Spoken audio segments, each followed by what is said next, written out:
And at the line, John Force and Robert Hight, teammates, members of the same family. And first and second in the points. John leads his son-in-law Robert by 28 points. But there was an article in a local paper that got the attention of John Force and created some tension in the team. And I even got to watch myself watching the media, because they get in my head too. When I read the paper here, the Brainerd Dispatch, all it talked about was what Robert Hight was saying. Robert Hight is counting points, and he is calling every round that he's going to run low ET every round. He's going to outrun me every round, because that's what he needs to go around me to get that lead. And I addressed him we were down at Mills Ford this morning doing an autograph session. And I said, Robert, I am not the enemy, and you don't ever want to make me the enemy, okay? I said, we go out there and we do the best our cars can do. He said, well, he was very, John, I ain't trying to get in your head.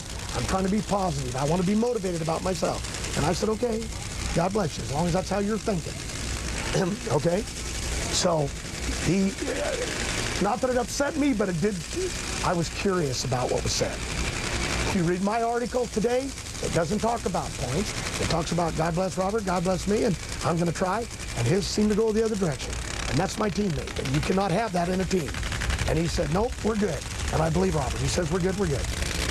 Well, if you're curious, Robert Hight was 3 rounds back at John Force and is now closed to just 2 rounds. Right now with the track conditions the way they are, we've only seen one car smoke the tires. That was Ron Capps, who had palms down track. I think the conditions are pretty much as good as you're going to get for a first qualifying session here. Both these cars we know can make the big horsepower, but will they be able to hook it up and run the number? Well, John won't be able to. Robert Hight, 413, 302. Moves into second behind Ashley Force Hood. Jimmy Prock. I mean, that was a little bit of a surprise as we take a look at John. Pretty much similar to what Ron Capps did. He had very good numbers early, actually better than Robert Hight by over 1/100 of a second. But then as they tried to apply the clutch right there, just went right up into tire smoke. You saw how quick John was able to catch it. Then look at Robert Hight streak away. I thought for sure between one of these 2 cars we were probably going to see the #1 spot.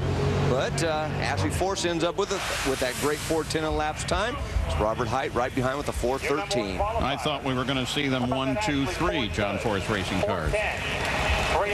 And with only 1 session for Nitro due to rain on Friday, here are the standings with Ashley Force Hood sitting #1, followed by Robert Hight, her teammate. Then Cruz, Jeff Wren, Tim Wilkerson, Del Worsham, Bob Bodie, and Jack Beckman.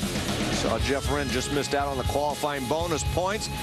This matchup that Tony Petragon trying to get in that top 10 along with Jeff Wren. He's in the #12 spot that will carry over for tomorrow's qualifying. And those not qualified, well, Paul Lee, but how about John Force and Ron Capps? Neither one got down the track, and Matt Hagan never left the starting line. More on Funny Car. Here's Dave Reed. You know, Robert Hight wouldn't even be in a position to overtake John Force had he not won the national event 3 weeks ago in Denver, Colorado. That led to the Brainerd Dispatch comments. That led to John Force's comments, which you have now just heard. What's your take on what the 14-time champ is saying? Well, he was counting points. In his article, he was counting points. He said he was going to do all he could with his people to keep those points away from me. It doesn't matter to me. We're 1 and 2. I think it's a lot of fun. I'd rather it be him and I than me and somebody else or him and somebody else. It's friendly. We're just going to go out there, have a little fun with this. But you know, the way Jimmy and I race is we are counting points. No matter when we are in the where we are in the season, anything. We're going to go out there and try to get every point we can. You came from 10th last year. How important is that #1 spot? Well, I think it'd be cool for us because we went in 10th last year, and now to go in this year, #1, and with a chance at winning the championship. The class is tough. You know, I don't know that somebody's going to do what we did last year. It's possible, but you're gonna have to win half the races in the countdown, and that's tough to do in this class. I think it's certainly interesting how the attitudes and the personalities have changed at this last race before we set the countdown to the championship. Yeah, just consider the change in those attitudes from 1 year ago.